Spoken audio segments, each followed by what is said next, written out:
Atlanta Press Club Debates 2008, the Democratic race for the 12th Congressional District, is brought to you from Georgia Public Broadcasting. Here is the moderator for tonight's debate. Good evening. I'm Sonny Dixon, news anchor for the CBS affiliate WTOC-TV in Savannah.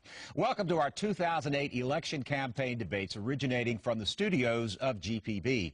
The debate tonight is organized by the Atlanta Press Club. We also welcome the statewide audience of GPB's radio network, which is simulcasting this debate, and our online audience at gpb.org. Now, we want to meet the Democratic candidates facing each other in Georgia's 12th Congressional District primary election. They are, in alphabetical order, John Barrow, who began his political career in 1990 as a member of the Athens-Clarke County Commission and remained on the commission for 14 years.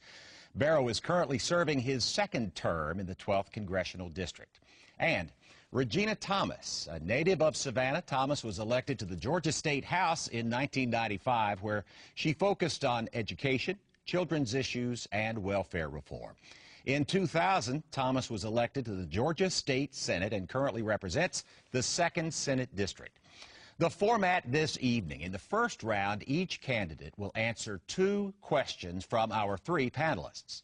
And then in the second round, the candidates will ask each other 2 questions apiece. Each candidate will have time for rebuttal in this particular round. And then in the third round, the panelists will continue questioning the candidates. Finally, each candidate will have 30 seconds in which to make a closing statement.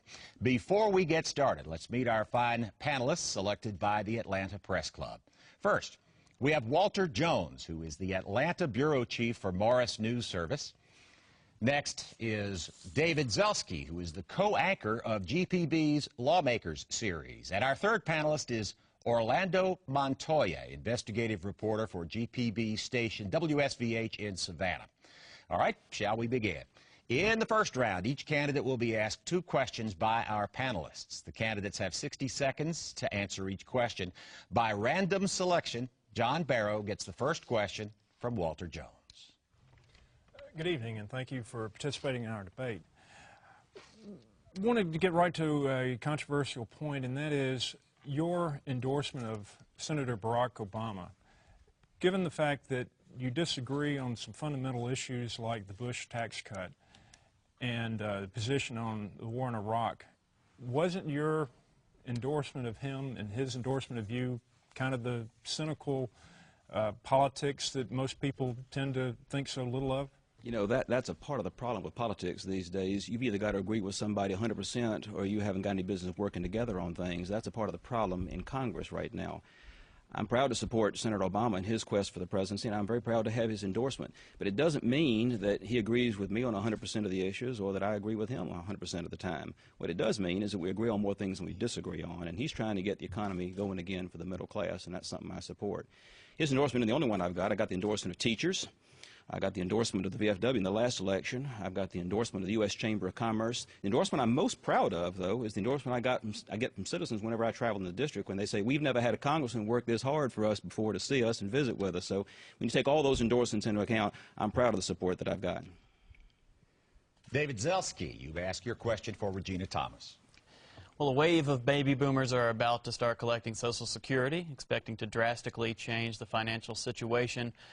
What plans do you have for the future, whether it means cutting benefits, raising taxes, or privatization of any kind? What are your plans for Social Security? Well, since I am a baby boomer, and since I've been told that I will not be able to maybe get Social Security when I get that age, I would like to repeal some of the tax cuts, especially to big oil companies. My opponent voted no to repeal those tax cuts to the big oil companies, and that money alone will help with Social Security. I do not believe in privatization. Social Security was a fund that was set up to be solvent, that no one was supposed to touch, and they have touched it time and time again, and now Social Security is running out, and I think that we need to revisit all of the tax cuts that we've given. Orlando Montoya, your turn to ask John Barrow a question.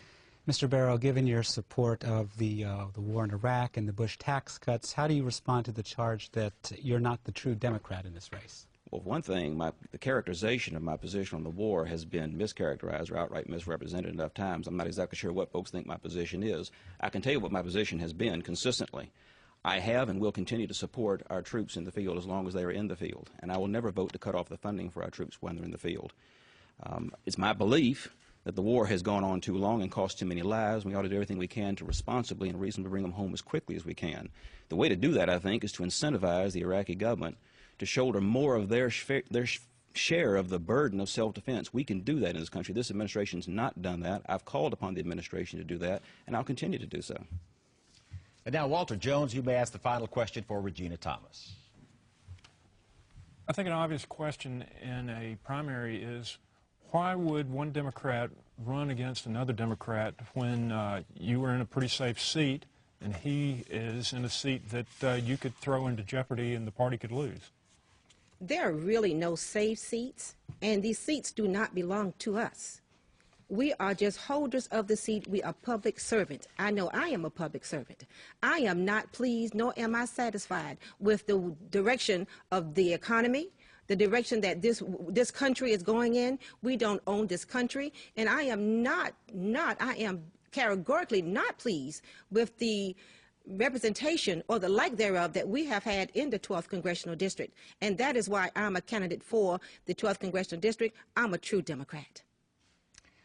Well, that concludes round one. It is now time for our candidates to ask each other 2 questions. Now, you have 15 seconds to put the question, 16 seconds for a response, and then 30 seconds for a rebuttal. By random selection, Regina Thomas will ask the first question. Thank you.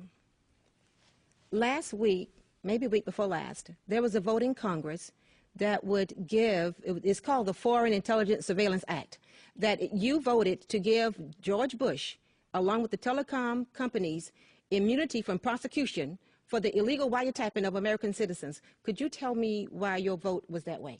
First off, the FISA amendments that we passed in a bipartisan compromise address the legitimate concerns of both sides on this issue. We've been haggling over the subject of telecom immunity for some time now.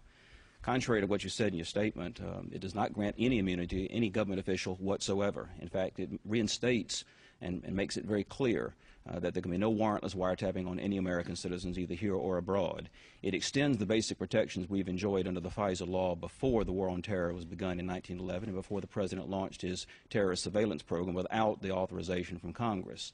But more importantly, what it does is it strikes the right balance. It gives the intelligence community the tools they need in order to follow up and track down the bad guys, while at the same time protecting the civil rights that are what we're all about in the first place. I think the law as passed by Congress with a broad bipartisan majority represents the right balance, and that's why I was proud to support it. Senator Thomas, a response, rebuttal? Well, I think that it's just smoke and mirrors. I think that what Congress have done and what the 80 Democrats that voted with the president and with the Republicans will still allow the government to violate the Fourth Amendment right, privacy to American citizens, and using terrorism as a means to do so. Now, John Barrow, you may ask your question of Regina Thomas. Regina, this is a softball. What would you do to improve the treatment of veterans? Yes, it is, and thank you for that question, because when our veterans come back from a war situation or when they come out of the military, the services and the benefits are not there. Our military men and women qualify for food stamps. They qualify for TANF. I think that what I would do is make sure that they have the services that they need.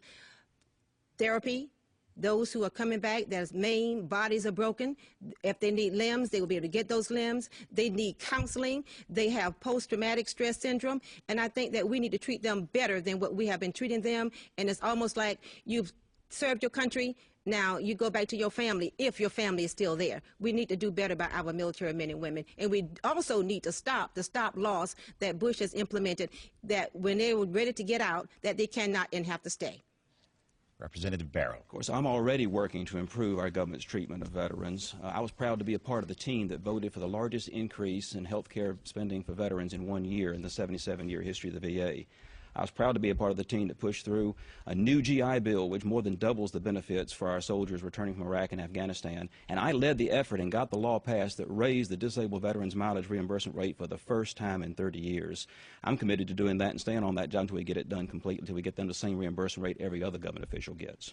Stay with you, Congressman Barrow. Second question for Senator Thomas. Regina, what do you plan to do to get gas prices down right now?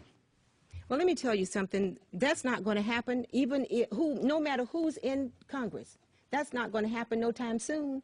But what I would do is, all companies are gouging the American citizens. I think what I would like to do is make sure that the tax cuts that we have given to the big oil companies, that we repeal those taxes immediately, and we put that money, the savings from that money, into the American people. Congressman Barrow. On the same subject, I'm already co-sponsoring 2 bills that would crack down on the speculators in the futures market. I also think we need to streamline the permitting process for new refineries, because that's the bottleneck in getting production from oil into the gas tanks. And finally, I think we need to stop making purchases to put into the Strategic Petroleum Reserve. That's something we're doing that's actually making the cost of gas higher than it has to be by driving up world demand on an already very thin world market. Those are things that we can do right now to lower the cost of gas. Regina Thomas, your opportunity to ask a second question. The second question I would like to ask is, you have been in Congress for 4 years. This gas crisis did not just come about. What have you done in the last 4 years to give American citizens relief at the gas pump? First off, I voted for streamlining the permitting process for refineries as a part of the energy legislation that passed in the last Congress. It passed the House with my support, but it got bottled up in the Senate, where a lot of good ideas go to die.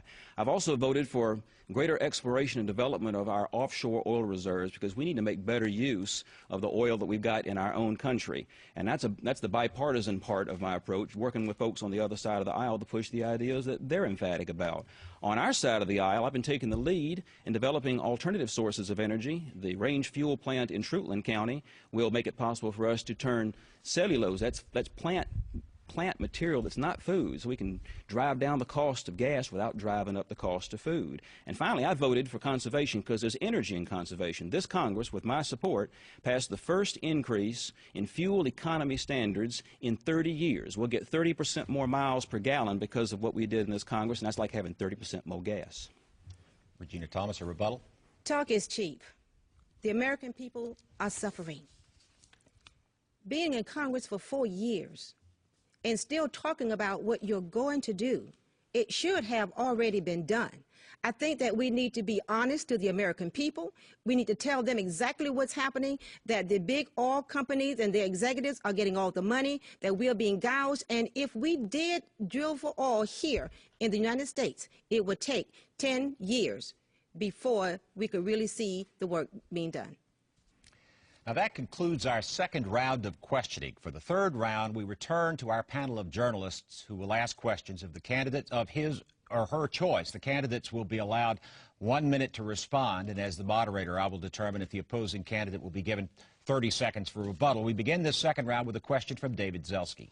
Senator Thomas, when you were in the Senate this year, you dealt with a lot of water issues, especially around your district moving up to North Georgia. As in Congress, what do you think you could do to help Georgia? Because it's a battle between states. It is going across the borders, and it's really an issue that may not be going away if we have another dry summer.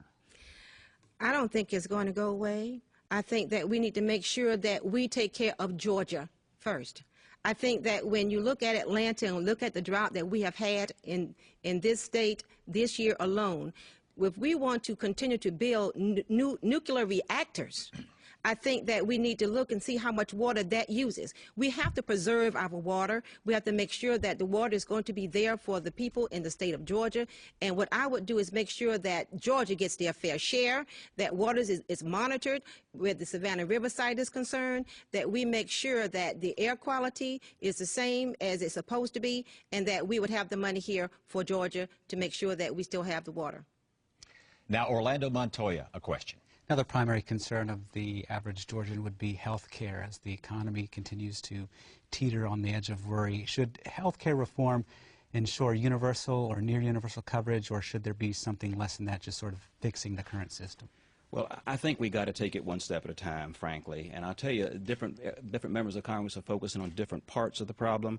I'm focusing on the general fact that we're doing things in this country that actually make health care cost more than it has to. The area of my special emphasis is things that the insurance companies are doing. The health insurance companies actually make the cost of health insurance for small businesses and for self-employed people more expensive than it is for the folks who work for big employers. I introduced a bill called the SHOP Act, the Small Business Health Option Program Act, which I'm pleased to say has the bipartisan support of the National Association of Realtors and the NFIB, the National Federation of Independent Business, the voice of small business in this country. What this bill will do is it will focus on those rating practices the insurance companies use that discriminate against small groups. The group rating that predicts you're going to cost more to begin with, pre-existing conditions, and then jacking your premiums up. If we do this right, we can attack those root causes. We can make health insurance as available and as affordable for small business as it is for big businesses. And now, Walter Jones, your turn to ask a question. I'm interested in the issue of water in the respect of the Savannah River. You have one of the busiest harbors on the East Coast, and yet it needs to be deepened to continue that pace. On the other hand, you have the risk of saltwater intrusion. And I'm curious on how each of you stand on that position, on which way you would go, for more deepening, or would you not do it to safeguard the water? Who first? Mr. Barrow. Well, first off, I support the efforts to deepen the harbor because we're in a race with time in order to make sure that our harbor is going to be ready to take the Panamax ships that are going to come through the Panama Canal when their widening project is over. What I think we need to do is we need to work with the study group that has been funded by Congress to basically address all of the issues that different stakeholders have in connection with the environmental issues that you identify. So far, I'm encouraged to believe this program is making progress, and that if we attack the problems of saltwater intrusion, it'll be possible for us to make the harbor deep enough to take the next generation of ships and not result in serious environmental degradation up the river. It's essential that we do both. We can't have a business climate thriving in a lousy environment, and we can't have a great environment and no business climate. We can have both, and that's what I think is the thrust of the policy I've supported so far. I have secured millions of dollars advocated for the federal government to provide the resources necessary to complete the project. Senator Thomas. Our ports, as you know, is the economic engine of this state. It has kept us afloat while we are in a downturn. We already have saltwater intrusion into the aquifer. I do agree that we need to deepen the harbor because we have brought in more business throughout this country. We're the fourth largest port in this country.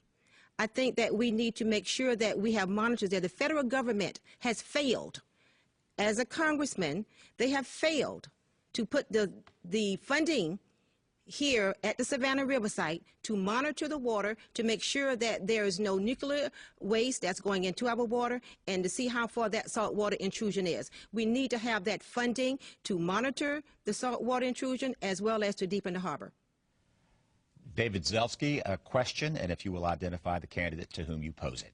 Congressman Barrow, when we look at the housing market, we have heard plans, going back to plans from Senator Clinton and others, looking at a way to fix the housing market issue. Is there a quick fix, or is this something that's a cycle that we need to wait on? Well, it is not a quick fix, but in order to keep it from being a cycle that will come back again, we have to arrest those trends that allowed this thing to happen in the first place. Before banks and mortgage brokers could figure out how to lend money to people who couldn't pay it back, and then outsource that risk to somebody else, find folks in the international market to basically pick up that risk and buy something they didn't know what they were getting into. The only people who are in a position to monitor the risk of default, the banks, were taken out of the picture. We've got to put them back in the picture. I'm proud to have been a part of the team that actually voted for the first effort to regulate the securitized and market, the national market, where this is where all of this has been funded. So the banks and mortgage companies have some skin in the game. They policed the housing market in the past, and if we put them back in the game, they'll police it in the future. As far as getting out of the problem we're in, the only thing I think we can do is what Congress has done so far, which is basically to allow folks to repackage mortgages with government-backed securities, provided they accept a markdown of the inflated value that ain't there. And if there's any more money coming in, if there's any equity, it should go back to the people who are paying for this program. It's not a bailout. It's the responsible way out of the problem we're in. Orlando Montoya, your question. Senator Thomas, is the federal No Child Left Behind Act working for our children, and how can the federal government support local and state efforts without tying our hands? No Child Left Behind is an unfunded federal mandate that has been a catastrophe from the beginning. Our children are still being left behind. There have been a level of bureaucracy set. There have been salaries being paid, friends getting positions. I think that we need to undo No Child Left Behind, completely eradicate and eliminate No Child Left Behind, and let the local system send that money that we save from eliminating that position, send it down to the local systems that need it the most, and let them do what they need to do. Teachers are not teaching anymore. Teachers are teaching students to take tests. They're not retaining anything. Then there's money being spent on those tests that then we throw the test out. Then the federal government also said that there will be 10 states that will be exempt from the mandates of No Child Left Behind. And what is that going to do to the other states? We need to do away with No Child Left Behind and go back to the drawing board. Walter Jones, your question.